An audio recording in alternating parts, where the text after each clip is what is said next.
Okay, now let's look at deriving the quadratic formula. And the way we're going to derive the quadratic formula is we're going to start with ax squared plus bx plus c is equal to 0. Now, if you need help with what the quadratic formula is or with completing the square, there are two videos to watch. Actually three. One is called Completing the Square,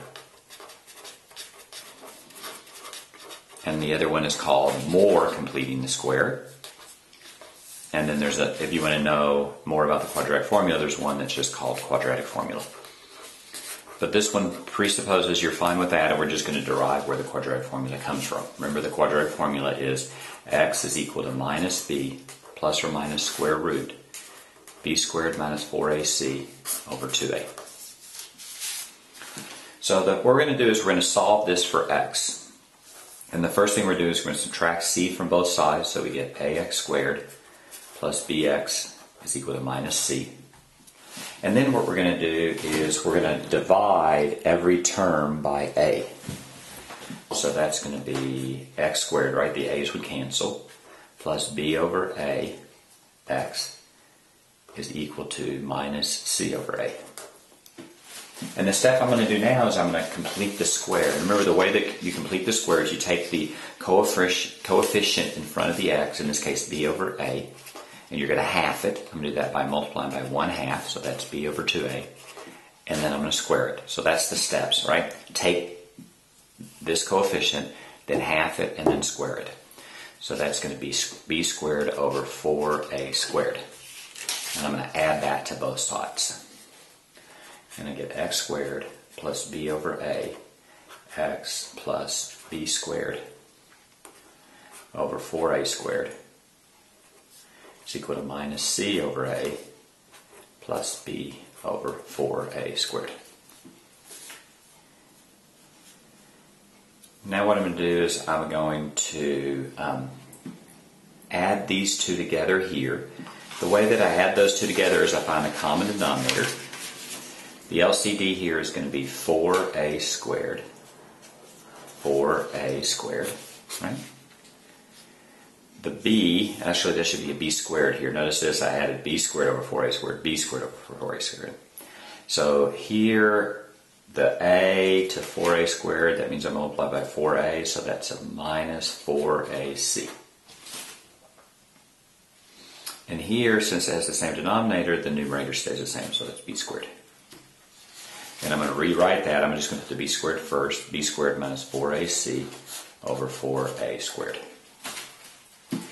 So let's write that down there. That's b squared minus 4ac over 4a squared.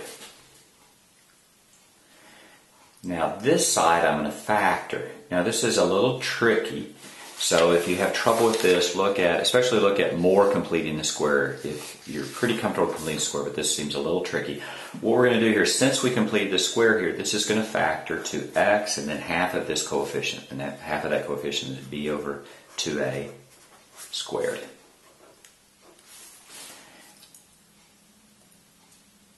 Once I get there, I'm almost done, right? The only place I have an x is inside of this parentheses squared, so I'm going to take the square root of both sides, so I get x plus b over 2a, and I get plus or minus square root b squared minus 4ac over 4a squared.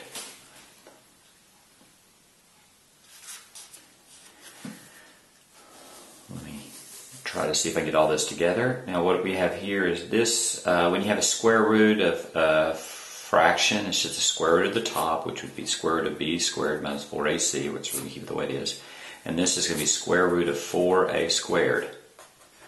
Square root of 4a squared is just 2a. So we're going to end up with x plus b over 2a is equal to plus or minus square root b squared minus 4ac over 2a. Why 2a? Because it's the square root of 4a squared.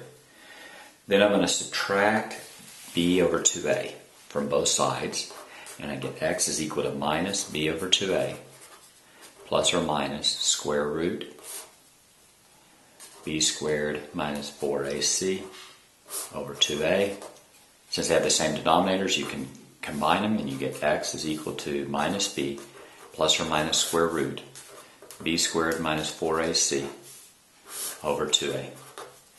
And it turns out that we're done. That's your quadratic formula right there. And that's how you derive the quadratic formula.